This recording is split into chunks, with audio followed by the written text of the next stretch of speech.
Mga pilang kilometro gikan diri ka? Mga kuan pa. Upat. Oh. Dili na dayon maagian og motor. Na. Nay ka construct ron? Ha? Nay ka trabaho dito ron? 33 ba? Barangay ng 33? Wala no. Kanira may las nga purok sa sakop sa barangay Padiay. Padiay. So tuwa dito ang construction sa 33 ron ang Equiparko ba no? Sige. Salamat Butuan City, Pianing, Tandag Road, Barangay Kulambugan, Padiay, Sibagat, Package, J. Agusa del Sur. Kontraktor, Triparco Development Corporation. Triparco pala ang kontraktor dito guys. Asa gay lapos din dalan? Maitom Tandag. Magtagbo sila aton dito sa kuan katong Tandag to Bayugan, dili. Dili na sila mag-abot Triparco din dito speakers sa kontraktor. Luciano. Okay. So hapit naman ang boundary diri ba no?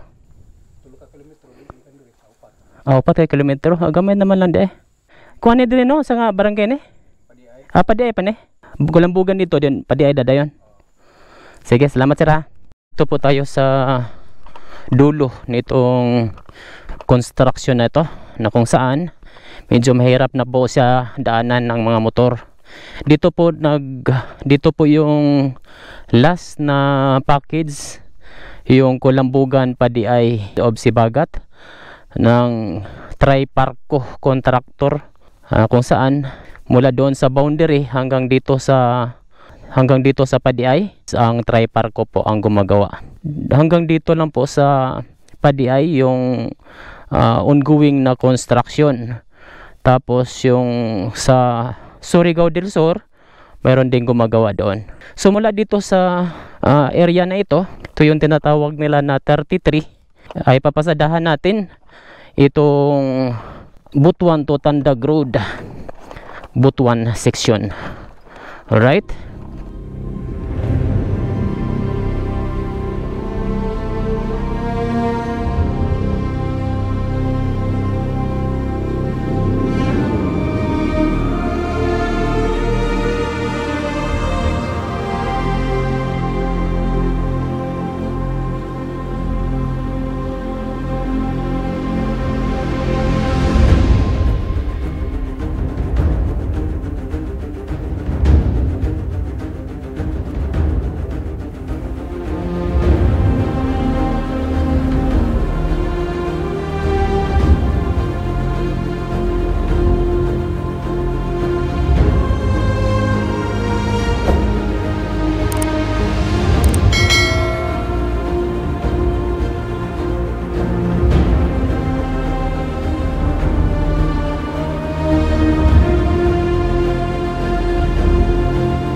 Ito yung daan na nagkukonekta mula doon sa Butuan City papunta doon sa Tandag City.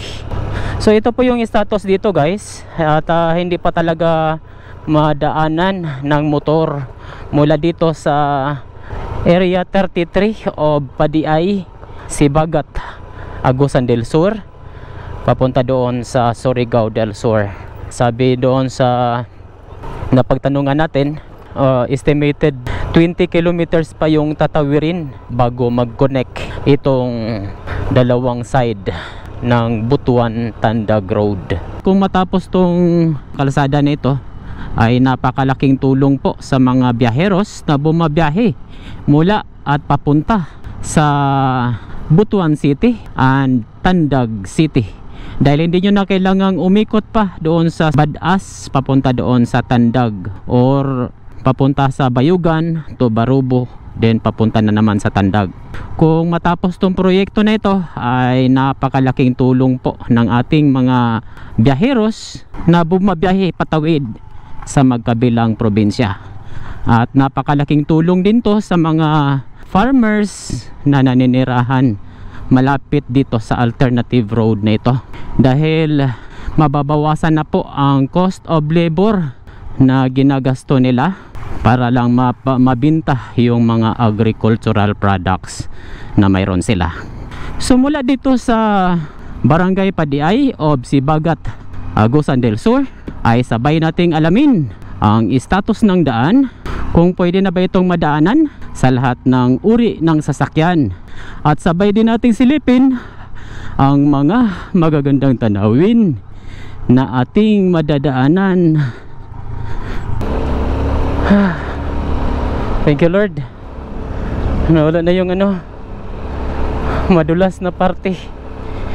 Napakadulas po doon banda guys. Tapos dito, wow, napakagandang mga tanawin. Yan super. Daki, wag katawid.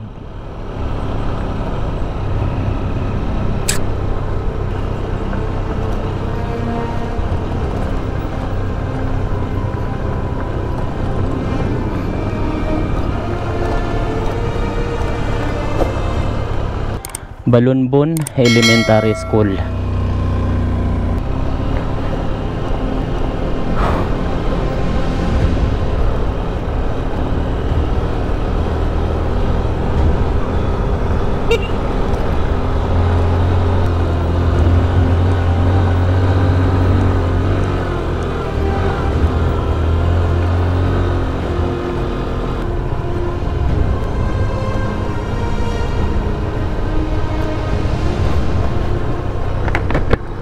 Dito banda, gumawa na sila ng porma para ready for concreting. Dito banda ay simentado na, right? Konkreto na yung kabilang lane. Yung kabilang lane na lang ang kanilang gagawin, pero nasa gitna yung kuryente konkreto na dito guys, yung dalawa at kalahating lane. Konti na lang dito sa side ng Agusan del Sur ay malapit nang matapos. Yung side na lang ng Surigao del Sur ang hinihintay para mag-connect na itong alternative road na ito. Dito sa junction na to guys, kung mag left turn ka dyan, yan po yung daan papunta doon sa San Juan and San Roque, right? So mula dito sa junction ng Padiay ay diretso na tayo sa Barangay Ampayon Junction of Butuan City, right? At sabay nating alamin ang status ng daan, kung safe ba itong daanan sa lahat ng uri ng sasakyan, at sabay din nating silipin ang mga magagandang tanawin na ating madadaanan. Kung matapos tong proyekto na ito ay napakalaking tulong po sa mga biyaheros na bumabiyahe patawid sa magkabilang probinsya ng Surigao del Sur, Agusan del Sur and Agusan del Norte, dahil hindi nyo na kailangang umikot pa doon sa Placer, Surigao del Sur para lang marating ang Butuan City. At napakalaking tulong din po sa mga residente na naninirahan malapit dito sa alternative road na ito, dahil mapadali na po ang pagbiyahe ng kanilang mga agricultural products. Yan guys, anong to guys, river. May hanging bridge pa doon So ito na po yung boundary ng Padiay and Colambugan. Dito na tayo sa Barangay Colambugan. Yan guys, oh. Colambugan Elementary School. Part pa rin ito ng Sibagat, Agusan del Sur. Dito rough road. Kala ko ano na guys, dire-diretso na. May rough road pa pala. Yan.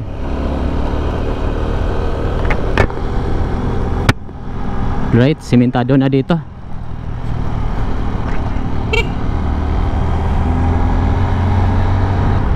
Op, putol na naman. Pinatikim lang ng semento. Tapos dito, tingnan natin itong view deck dito nila dito guys. Wow, napakaganda no. Amazing place. I think part pa to ng Colambugan, itong area na ito.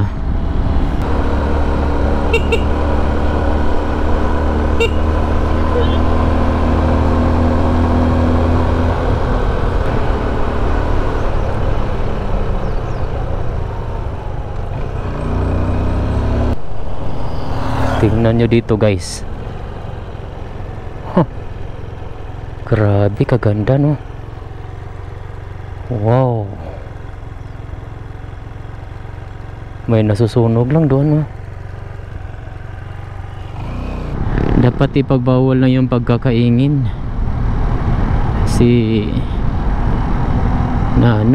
Na dadamay lahat. Mga maliliit hanggang sa malalaking mga kahoy ay mamamatay. Sitio Dandanon of Colambugan, Sibagat, Agusan del Sur.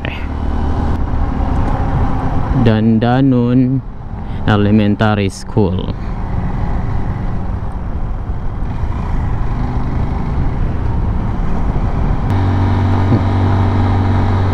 Mayroon ng makapal na ulap doon sa unahan guys. Sa lubong natin ng ulan. Oh my god. Ayan no. Sana papunta tayo dito no. Kasi Sibagat to dito na area. Doon maliwanag pa.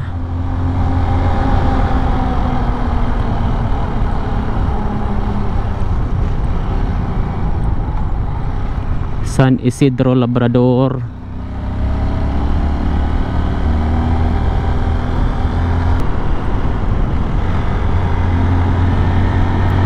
Grabe, ang kapal ng ulap. Lakas pa ng hangin. Oh my goodness.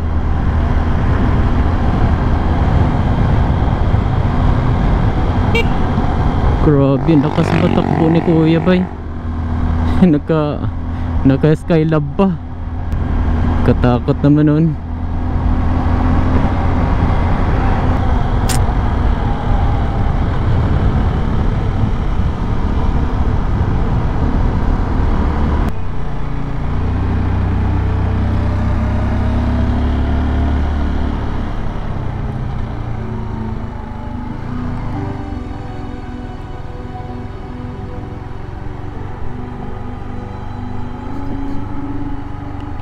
Wow, ganda naman ng view deck dito guys.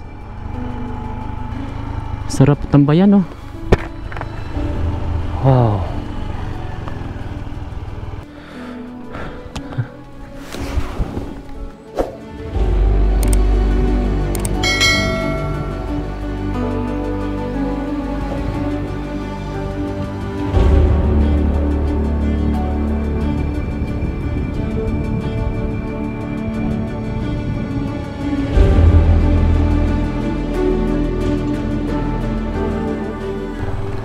Nako.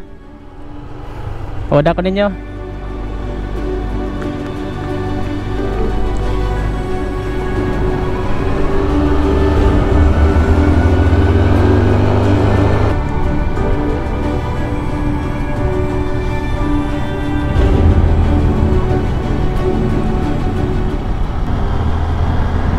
Grabe, ang itim na doon guys. So, sa lubong talaga natin yung ulan.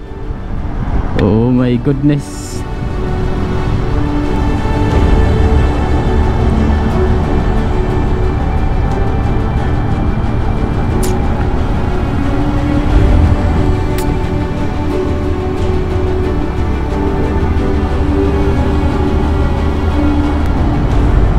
Right, location natin ngayon is Mahayahay Elementary School.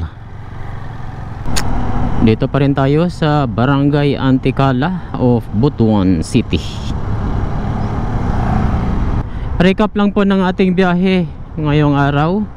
Mula doon sa area 33 of Padiay hanggang dito sa boundary ng Sibagat and Butuan City ay mayroong portion na konkreto at mayroon ding portion na rough road. Mula naman sa junction ng Padiay hanggang doon sa Kulambugan ay konkreto na po yung kalsada dyan. Mayroon lang konting portion na rough road at passable naman po yan sa lahat ng uri ng sasakyan. Wala naman sa Kulambugan hanggang dito sa Barangay Ampayon ay konkreto na po lahat ng kalsada dyan guys. Sa kabuuan ay passable po sa lahat ng uri ng sasakyan mula dito sa Barangay Ampayon papunta doon sa junction ng Padiay, Sibagat, Agusan del Sur. Hindi pa talaga ito madaanan papunta doon sa Tandag City. Ang passable lang mula doon sa Padiay hanggang dito sa Butuan City ay passable po yan sa lahat ng uri ng sasakyan.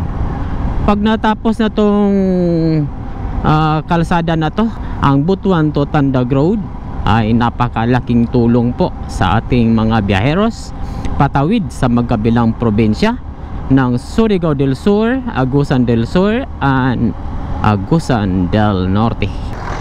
Approaching tayo dito sa National Highway ng Butuan Surigao Road na kung saan kung mag-right turn ka dito guys, ito yung daan papunta doon sa Kabadbaran and Surigao City.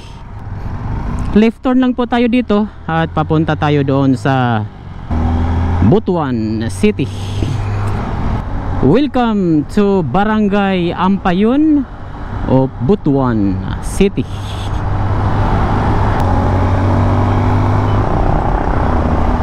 Alright, dito na tayo sa junction ng Barangay Ampayon na kung saan kung mag left turn ka dyan, yan po yung daan papunta doon sa Bayugan and Davao City. So diretso lang po tayo at pupunta tayo doon sa sentro ng Butuan City. Maraming salamat po sa inyong pagsama sa ating travel adventure ngayong araw.